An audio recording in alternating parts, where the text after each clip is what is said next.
my pleasure to introduce Jennifer. Thanks so much. I appreciate it. Well, hello, Facebook Live Land. I'm really excited to be here. I actually love the informality of Facebook Live and also lunch meetings. So for those of you who are out in Facebook land, the people here have yellow sheets of paper. I'm going to just explain that for a second. At the top, you'll fill that out at the end, are your 3 takeaways, and there's a place to take notes below that. If you're out in Facebook land, you can grab a piece of paper, make some notes, and I think that presentations aren't of much use, and yet unless people have a takeaway. So I think that's really important. So I'm talking today about finding hope in troubled times, and I want to talk a little bit about how I got there, because I'm kind of an expert of living life in troubled times. So back in December of 2016, I was working in what I call the soul-sucking coaching gig, full-time. Loved my clients, really disliked the organization. I'd been there for 2 years. It got very toxic to the point where I couldn't even deliver the quality of services I wanted to my clients. And I actually ended up having sort of a mishap. I ended up in the emergency room thinking I was having a stroke. I'm 55 years old and in perfectly good health, and it was diagnosed as workplace stress. That's a gigantic wake-up call. And so I ended up having several very sad happy hours with friends saying, oh my gosh, I'm so stuck, how do I get out of this? And on March 3rd, I had just an aha moment that I'm not wealthy, I'm single, but I do have savings and I had options, and you don't get a second chance at your health. So I went to bed that night, and literally March 4th at 3 o'clock in the morning, my eyes just popped open and I'm laying in bed, and this is exactly what was in my brain. Boom, boom, boom, boom. I need to quit the soul-sucking job, go to Bhutan, study happiness, and come back and write a book called Think Like Bhutan. So I've been through this sort of sense of having a calling, and it ties into what Dave is doing about vision. I don't believe that many are called and few are chosen. I believe many of us are called, and most people don't even pick up the phone. That's right. And the few of us that do, and they listen, you're like, I don't know. I mean, that sounds kind of hard, and I don't know how to do that, and that would be really inconvenient, and people just hang up. And the only thing that makes me different is I go, okay, I'll jump off the cliff and hit the parachute on the way down. And so far, I'm 55, I'm actually super close to 56, and I haven't died or been maimed or been incarcerated. So, it's like I'm doing okay with that. So I'm laying in bed, I'm like, okay, I know this energy, this is the 4th time in my life this has happened. Apparently I'm going to Bhutan. That wasn't even on my bucket list, but I just knew that this is what I was meant to do. So on March 31st, I left my soul-sucking full-time coaching gig, which actually came with soul-sucking benefits and a paycheck. And April 9th, I got on a plane and I flew to Bhutan via India. This is a really unattractive picture of me at the Taj Mahal. And I spent 2.5 weeks. This is my guide Jamba and my driver Lubsong, and we spent 2.5 weeks driving from the very rugged eastern part of Bhutan west across the country on roads that were kind of like driving through quarries. Like, it makes Yellowstone look super developed. And I came home via Kathmandu, Nepal. So I arrived back in Dallas, and it was like, okay, I need to invent this new life. And I'll be telling you a little bit about that. But the reason I share this story is not to yak on and on about me, but because I think that there are things that are universal for all of us. We get stuck and we feel like we can't get unstuck. We're afraid to ask for help. We're embarrassed and ashamed to be like, hey, I'm stuck and I'm miserable and I don't know how to get out. And then we're afraid to listen to our intuition. And so we're like, oh, well, that can't possibly be right. I mean, it makes no sense to leave a full-time corporate job with benefits and spend 5 figures to go to Bhutan, because it's just not a cheap place to go, and to come back with no plan other than to write a book and reinvent your life as someone who's not a multimillionaire. But it's been the best thing I've probably ever done in my life. It's more than all these other things, a true watershed. So what's the deal with Bhutan? A lot of people haven't heard about it, so I want to tell you just a minute about Bhutan. So Bhutan is this teeny tiny little Buddhist kingdom of 700,000 people sandwiched between China and India. And in 2001, they had the audacity to bring a resolution to the United Nations saying that for Western countries, helping underdeveloped countries to move into the 21st century, this is shocking, sit tight, there are more important things than money. And one of those things is happiness. And actually they have a policy called gross national happiness that's written into their constitution. And they are amazing and neurotic about measuring happiness. And so a lot of people go, oh, well, I thought, Scandinavia was the happiest place on earth, because we do what we do in the West, and we took non-Western concepts and we colonized them. And if you look at the global happiness index, what's the first thing they look at? GDP. They've missed the whole point of gross national happiness. So this is a country that it's just unlike any place I've ever been in my entire life. So what is it like to be in a culture that focuses on happiness, on people? And someone asked me like the most silly question. They're like, so what was your one takeaway? It was like, well, I had this life-changing event and you want me to boil it down to a bullet point like I'm, writing a Facebook tweet? But that question turned out to be very evocative, because this is what came out of my mouth, because I didn't want to be rude and disrespect the question. I said, well, I realized the entire time I was in Bhutan, and this actually India and Nepal as well, I never witnessed anybody yell. I never witnessed an argument. No one was rude to me or unkind. I wasn't a visitor. I wasn't a tourist. I was an honored guest. And so what I realized about society in Bhutan is that inside of happiness, there's no capacity for anger, hatred, violence, and warfare. There's no ability to have anxiety, depression, to commit suicide. And so these are the things that are tearing our country apart, literally tearing us apart. And this isn't a political statement, but before the inauguration, the American Psychological Association released a study saying that 80% of adult Americans, this was in early January, were stressed, depressed, and overwhelmed by political divisiveness. I haven't met anybody who's not felt those things. So it's just a very, very, they were in a whole different operating system in Bhutan, a whole different energetic system, a whole different way of looking at the world. And so I came back, and my friends, colleagues, whoever listens to me is like, okay, you've got to just share your big vision. So this is what I'm creating in the world, and it's a couple pieces. So I just explained the happiness box and what happiness does and doesn't allow in.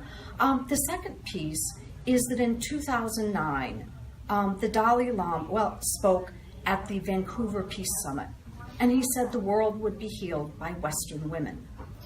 I mean, how extraordinary. The head of Tibetan Buddhism points to Western women to heal the world. That actually doesn't make any sense. And the third piece is that the Renaissance in Europe in the 15 and 1600s was caused by 1,000 people. So if you roll that forward to today, because I'm a data nerd, it would take 15,000 Western women, non-Western women, alike thinking men, to create a new enlightenment, to begin to change the patterns, the energy patterns and vibration of our world, and make it a happier place where we're reconnected to compassion and empathy. So this is my new mission in the world. It sounds kind of big. I have no clue how I'm doing it exactly. But a week ago, I met my first person. My goal is to have 8 people who want to help me build this by December 31st, 2017. And I met my first person. So I just have 7 to go in the next couple of, 8 weeks. So how does this apply to all of you? How did I get to finding hope in troubled times? Why did I take the time to write this ebook? And at the end, I will tell you how you can get a free copy of this. It started with this post. I don't know how much in Facebook land you can read this, so I'm going to read it. Tragedy. Oh, and this was written 2 days after the shooting in Las Vegas. Tragedy reminds us how fragile life is and how much we have to be grateful for. Tragedy is the counterpoint to happiness. It's a reminder to give thanks for all the abundance we have, even if abundance is only that we are alive and healthy, that our loved ones are safe. In tragedy, that which we take for granted becomes a miracle. Life itself is a precious gift. Share your abundance today in prayers, in smiles, and in kind words. Let us hold those who walk today in tragedy close to our hearts, that together we may heal. So I do daily happiness messages. They're free. You can pull out your phone and you text the word happiness to 33222. And I'll be sure to post this on the Facebook post so people can find that. So this was the message on October 3rd. And all of a sudden my Facebook starts blowing up. And people that subscribe to my service are posting this, saying, thank you to @Gretchen Martens for this message, which is not about my ego. It's about there's a need, there's a longing and a calling to find peace and hope in these really, really complicated times. So I took the post and I posted it on, we have a Facebook community called the Happiness Society, @Resilient Happiness. And so I put that post up and I shared it. And within 3 days, it had more than 3,000 views, 167 shares, a bunch of comments, and it was like, wow, that's kind of weird. Like, that doesn't usually happen with my Facebook posts, if I'm going to be really honest. And I have almost 3,000 Facebook friends. And I put it on LinkedIn, and in 36 hours, it had almost 400 views. So it's like, there's an energy here, there's a need for something, which is partly what I'm trying to figure out what that something is. So that's what caused me to write this book that has basically 10 very small chapters. It's very similar to the happiness book I just did, that talks about how do we deal with adversity? How do we keep ourselves safe? And excuse me, I'm just going to grab my water. So one thing that we forget is that adversity is normal. There has never been a time in the world where we don't have adversity, where we're not facing some sort of challenge. And if you think about, there's everything in the world, right? Shootings and hurricanes and earthquakes and fires and all of that. And then in our own lives, we have aging parents and teenagers and our own illnesses and divorces and deaths and all of that. There's always something going on. So we really don't serve ourselves when we start to think of adversity and troubled times as something that's unnatural. We resist it, saying, well, this isn't the way it's supposed to be. And you'll find in the book, and I will I'll give it to you now, and I'll give it to you at the end. If you go to www.123behappy.com, you can download the ebook for free. Hopefully, knock on wood, my tech people have that up and running. It was a little wonky this morning. 123behappy.com. B like the letter B, or BE like the word B. So 123behappy.com. And so the book has reflections. It has practices. Because I am a coach, and so I do a lot of this kind of work with people. And what I didn't put in the presentation today, because you'd be here for 3 hours, it has a bunch of pictures and quotes that walk you through different mindsets around these different issues. So in terms of adversity, looking at where do you have this mindset that somehow this is supposed to be normal. And I challenge you, make a list of all the things that you think aren't normal, and then try to find proof. Because you'll find that you don't come up with any answers. When is there a time when we haven't had war, when we haven't had natural disasters? So that's something you can do to try to ground what you feel isn't natural and move beyond that sense that something is fundamentally wrong. So this is my favorite new quote of the world. Don't worry that the world is coming to an end, because it's already tomorrow in Australia. So thank you to Charles Schultz of Peanuts. So look at your fear and say, is this real or imagined? A lot of times what we feel is wrong with the world is based in fear and not reality. So it's good to sit down and journal. This is what I think is wrong. This is what I'm afraid of. and see if there's actual evidence. So obviously, if you've gotten a cancer diagnosis, there's something wrong. The whole threat that we're facing right now of nuclear war, we don't really know if it's real. And even if it is real, is there anything we can do about it?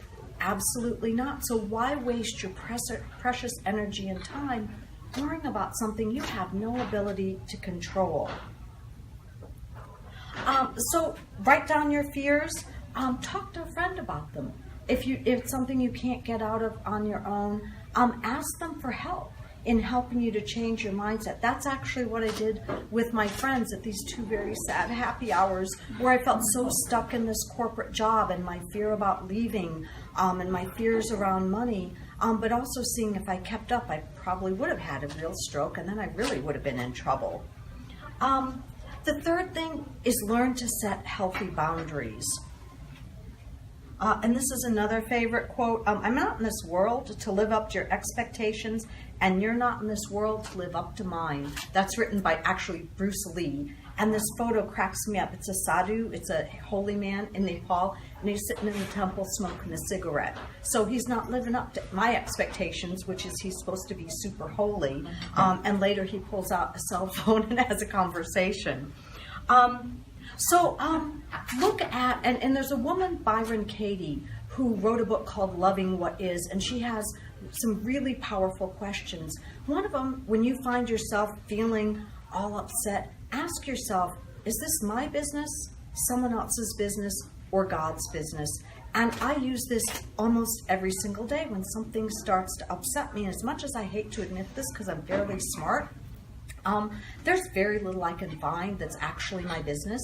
It's mostly somebody else's business or God's business, and it's a way to step back from what you're worried about. The other really good question is to ask yourself, is it true? This is a Byron Katie question. Do I absolutely know that it's true? And this is another thing, right? I'm a professionally trained coach. There's very little I can find that's actually absolutely true. So sit down and look at what's actually going on, and look at where do you have to actually carry those burdens? Where can you give those back to the people that own them? So one thing you can do, make a list of all your worries and fears, and then assign names. And you'll find that most of the worries and fears you're carrying are not your own. They belong to somebody else, whether it's someone in your life, it's the government, it's God, it's somebody but not you. And then let it go. The fourth thing is to make friends with adversity. So most of us, when something bad happens, we're like, oh my gosh, I can't believe this happened. This is terrible. However, as unfortunate as it is, adversity is the only way that we grow. So I used to do challenge course facilitation. And if you think of a target like for archery, if you just stay in your comfort zone, right, you're on the couch watching TV, eating potato chips and drinking a beer, not much happens there. The only way that we learn and grow is to, well, I can't step because then I'll be out of the camera, but to step outside of our comfort zone. That's how we learn, that's how we grow. So one of the things, and it's taken a very long time for me to get here, when the you know what hits the fan, it's like, okay, I'm not happy about this, but what am I meant to learn? What is the lesson here? How can I grow? So one of the ways that you can make friends with adversity is to actually look back on your life. Take the really, really hard times and write out the things that you've learned. And I can almost guarantee that you'll be really amazed by all the things that came out of adversity. And then take a look at the super happy times, like, your trip to the Bahamas, and write out the growth there. Other than gaining pounds or a suntan, you probably didn't really get much out of that. That would just be a guess. So the fifth is to look to your strengths. And I think this is particularly an issue where we are right now. There's so much going on. There's so much fear and anxiety, and we forget that we're all very, very strong. However old you are, you've survived to this point in time. You have things that you've survived. We all learned how to eat. We learned how to walk. We learned how not to soil our diapers. We learned the alphabet. There are all kinds of strengths that we have. Many people, I'm sure in this room and out there in Facebook land, have survived death of a loved one or a friend, divorces, accidents, illnesses. So make a list of your strengths and really focus on those and remind yourself that you're not helpless. You do have resources. And that's something that you can post and remind yourself, look at it, and remind yourself that you do have time to, you do have resources to focus on the things that are going wrong in your life. Don't be afraid to ask for help. It's not a sign of weakness, it's actually a sign of strength that you know yourself well enough to reach out and say, hey, I can't manage this on my own. Be proactive. And this is something that really, really makes a difference when we're under stress. So there's almost always something that we can do. And in troubled times like these, the very worst thing to do, it's not to have a big vision. The worst thing is so I have this master plan for the next 10 years and I'm going to work 80 hours a week. And when we're going through these challenging times, it's time to look at your goals and not let go of the vision, but to realign the reality of your goals with the fact that we all need extra time just to heal and process. You read something in the newspaper, I have an elderly father and stepmom. My stepmom fell down the stairs again, and my dad's been through this so many times, he's like, I can't deal with this, I'm leaving. I'm like, whoa, time out. That took time and energy. That wasn't in my business plan, but yet I wasn't gonna say to my dad, oh, so sorry, I don't have time because I have these big goals that I need to do. So make goals that are realistic with what's going on in your life.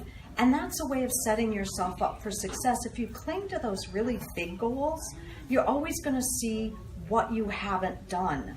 And so this actually isn't part of goal setting, but I did a women's conference, and they said, we don't know, we're really interested in this Bhutan piece, but we really wanted vision boards. And so I said, what about vision boarding to happiness? They're like, I like that. What is that? I said, I don't know. I haven't invented it yet. But I did by the time of the conference. And what I realized in putting together this 3-hour workshop is when you have a vision board, which is kind of like having a vision or big goals, it's always something that's out there that you're going to have someday. The house, the car, the man, the woman, the trip to Bali, whatever. And when you look at that, or you have big goals that aren't in alignment with troubled times, you're always looking at the distance between you and your goals, and you feel like a failure. You're not a failure because every day you're moving towards what you want, but you've set those goals so far out that you don't feel like you're making progress. So what we did with Vision Boarding to Happiness was we looked at what makes you happy from the inside, the things that nobody can take away. So there was a woman who loved gardening, and her mother's favorite flower was pansies. So she did a happiness board all about gardens, and it had purple just like everywhere of these purple pansies because it reminded her of her mother. So every time she looked at that board, it made her happy instead of making her feel like a loser, that she had all these goals and visions that she couldn't make happen right now. So just think about taking those big goals, aligning them with what's realistic, and then break them down into little steps that you can do every day. And that really makes a difference if you have a big goal every day. That journey of 1,000 miles that starts with a single step. Every day, this is how I got through the end of my 19-year marriage, and I was so overwhelmed with 2 kids involved. And a friend of mine said, you don't have to have all the answers. You just have to, every morning, get up and do one thing. And that's what I did. And soon enough, that was all behind me. And it was like, wow, how did I survive that? I still don't really have an answer. All I know is every day, I just did one thing, the one thing that I could do. And some days it was working on my business. Some days maybe it was cleaning a closet, but at least something got done. So think about that and look at the things that you actually can do. Practice radical self-care, and this ties into goal setting. So when we're in these very challenging times, it is critically important to take care of yourself. And it's, the usual stuff like eat healthy, exercise, Don't drink a lot of alcohol. On the surface, it looks like it takes the pain away, but alcohol actually depresses you. It makes things worse. Doctors are happy to prescribe you pills if you really need them. That's between you and your doctor. But look at what happened with the opioid crisis. There are lots of really healthy things, and we'll talk about some of those in a minute, that you can do that actually build up your resilience. So look at what are you doing, what are the things you should be doing? And then rate yourself, 1 to 10. How are you doing? Not to make yourself feel badly, but to look at where you're letting your own care for yourself go. And here's what I don't know, maybe this is making excuses, but I look at, if I had actually stayed at that job and ended up having a stroke, where would I be then? Because I wouldn't be able to work. I live alone. My kids are launched. What would I have done there? It would have been a catastrophe. So you need to take care of yourself. And one of the things when I worked with caregivers, and this is also in the book, so you can download that. It's free, so that's not some weird sales promo in the middle of a talk, is 15 minutes every single day, no matter what's going on. Take a hot shower, have a cup of tea, sit on your porch, whatever it is that makes you feel like you're taking care of yourself. Every day, 15 minutes, every week, 1 hour. And that may seem like a lot, but you need to feed yourself when you're going through caregiving, as we're all going through adversity. Every month, half a day. Every quarter, an entire day. If you practice those little pieces of self-care, no matter how bad the day is, that cup of tea or that hot shower or talking to a friend will feel like you're feeding yourself so that you're able to face the challenges you have. And engage with others. And this is something, so I'll just confess, this is one of my worst characteristics. When times get hard, I shut down. And my friend Joanne years ago, she said, she picked up the phone, she left me a message, okay, I know you're having a hard time because you don't talk to me anymore. And I went, ooh. And I didn't even recognize the pattern. So the harder times are, the more important it is to reach out to other people. And here's the funny thing, you think like, oh my gosh, I can't reach out, they have their own problems. When I've been at the worst times of my life and someone has asked me for help, and I'm able to actually help them, that's made me feel better. And actually science shows that when you commit an act of perform an act of service, like helping someone, volunteering at a food bank, it actually boosts your happiness by 17%. So that's quite a bit. So reach out to people and let them help you. Number 9, practice gratitude and optimism. And it's, gratitude is, that's not something new. Keep a gratitude journal. Look for the small things in life. So when I was going through this divorce many years ago, I was taking a class with a fellow coach, and we had these gratitude practices, and we had to speak gratitude out loud for 2 minutes every day. So I'd go and I'd stand on my patio, and it was such a hard time, and I'm like, I'm really grateful for the really great blueberries I had in my oatmeal this morning, and I'm really grateful for the gentle breeze that's caressing my cheek. I really some days had to dig so incredibly deep, but the thing is, I was always able to find things that I was grateful for. So now I have one of those little pocket calendars, and every night I write down 8 things that I'm grateful for, and I've never not been able to get to 8. And then practice optimism. Look for the things that are working well. Make a list of the things every day that went well, where you made progress, things that you're proud of. And you start to build this upward cycle of optimism. Instead of looking at everything and going, oh, look at all the stuff that isn't going right. It's like, look at all the stuff that is going right. And the last is to be present.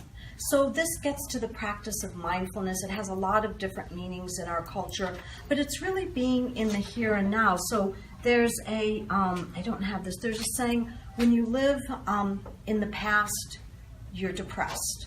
When you live in the future, you're anxious. But when you live in the present moment, you're at peace. And this is a Buddhist concept, but it works for non-Buddhists as well. And, it's one, if you really think about moment by moment by moment, we're all okay. And I have Buddhist friends, and I sort of push back like, okay, well, what if, because I always do this, what if a guy has like a knife to my throat? And the response was, but every minute or every second that he doesn't pull the knife, you're okay. So it's a concept I still struggle with, but it does make sense. If I can just be in the present moment, nobody's dead, nobody's dying, nobody's maimed, everything's recoverable. So just when things get really stressful, and I know it's old, so old school, really take a deep breath and let it out, and just breathe until you can let the stress go. If someone makes you really angry, count to 10. Don't start a fight. Avoid the fight, and that'll save you a lot of stress. Closing thoughts. One, if you go to, I have a landing page on 123behappy.com. You can download a free copy of Finding Hope in Troubled Times. It's an ebook. It'll also have information. I have a little happiness book that came out. It's $10. It kind of walks you through pieces of happiness. Hopefully by the end of the month, I'll have Leading Through Adversity. If you're a leader or a manager, it's really, really hard because you not only have everything in the world and everything in your own life, you have everybody under you bringing you their troubles, and you can't sit in the lunchroom and go, oh my gosh, you won't believe what's going on in my life. So this is more geared towards people in leadership. I also, if you like the photos that are in the pictures, I am launching a photography business in January because they are all my photos.